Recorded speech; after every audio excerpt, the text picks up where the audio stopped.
네안데르탈인과 데니소바인은 호모사피엔스보다 고기를 더 많이 먹었고 체격이 더 좋았습니다. 그런데 호모사피엔스가 어떻게 이들을 압도하고 지구를 차지할 수 있었을까요? 지금부터 그 이유를 알아보겠습니다. 호모사피엔스가 등장하기 전에 호모 에렉투스가 번성했는데요.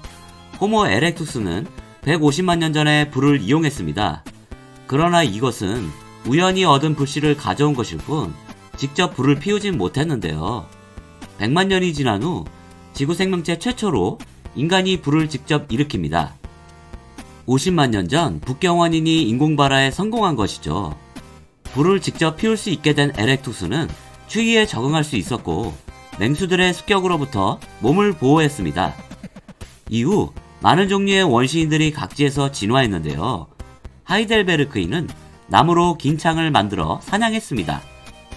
에렉투스가 주먹도끼, 몽둥이를 이용했다면 나무로 만든 긴 창은 획기적인 무기였죠. 40만 년 전 유라시아에서 네안데르탈인과 데니소바인이 번성했는데요. 이들은 동물을 사냥하고 식물을 채집하여 그 수가 날로 늘어났습니다. 그리고 결국 하이델베르크인은 네안데르탈인과 데니소바인에게 밀린 것으로 추정됩니다. 네안데르탈인과 데니소바인들도 그들처럼 불을 이용하고 창으로 사냥했습니다. 대형 초식동물들의 고기를 섭취하여 더욱 강력한 육체를 갖게 되었죠. 이들은 도구를 이용한 공격으로 초원의 맹수들을 몰아내기 시작합니다.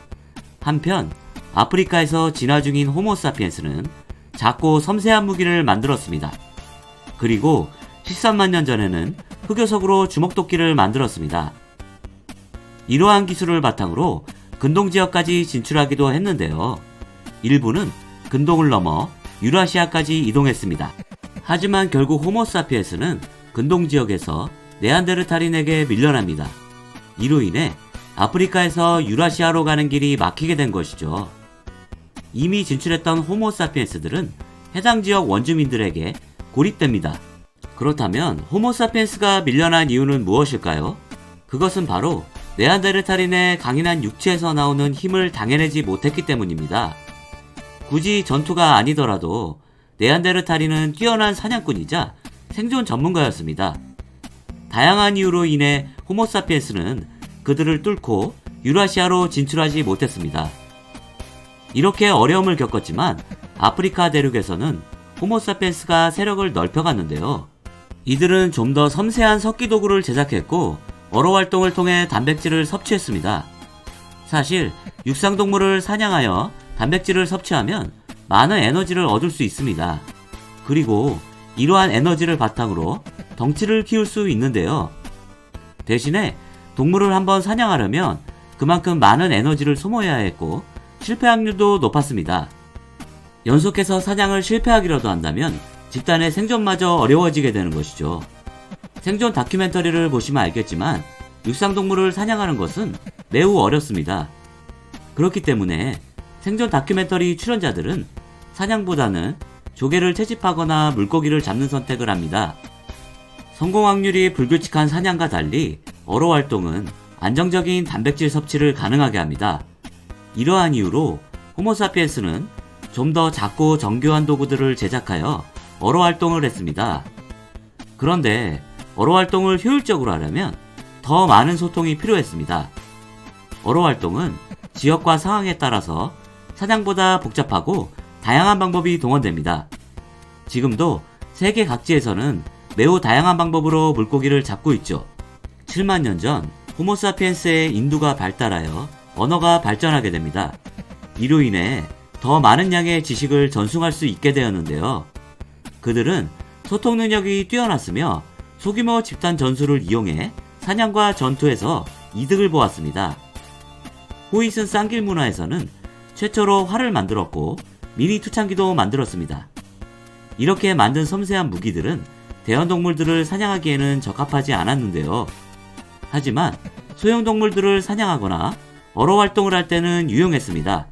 호모사피엔스의 제작 기술은 7만 년 전부터 빠른 속도로 발전하기 시작합니다.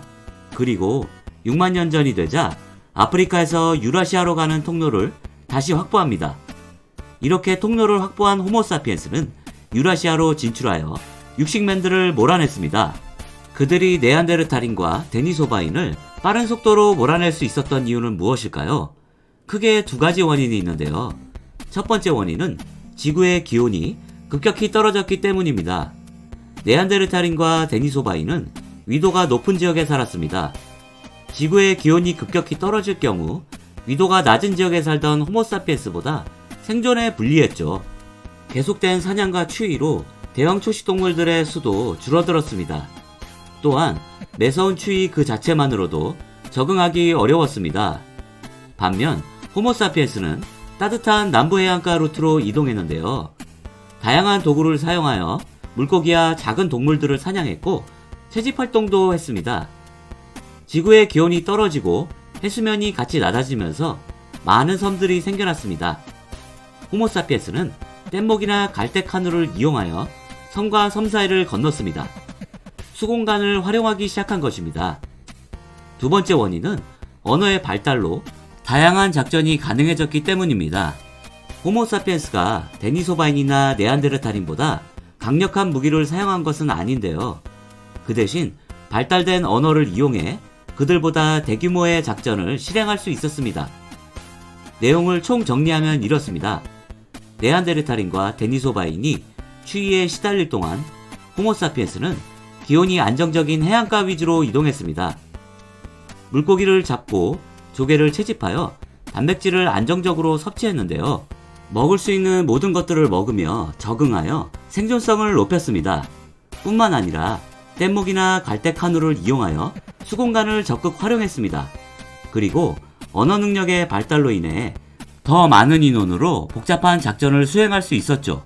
이러한 차이로 인해 호모사피엔스는 약한 육체로도 전 지구를 차지했습니다. 많은 종류의 인류를 몰아내고 흡수하여 천하통일을 하게 된 것입니다. 원시인들이 불과 긴 창으로 동물들을 압도했다면 고인류인 호모사피엔스는 수공간을 이용하여 원시인들을 압도했습니다. 구독, 좋아요, 알림 설정 해주시면 다음 영상을 제작하는데 큰 힘이 됩니다.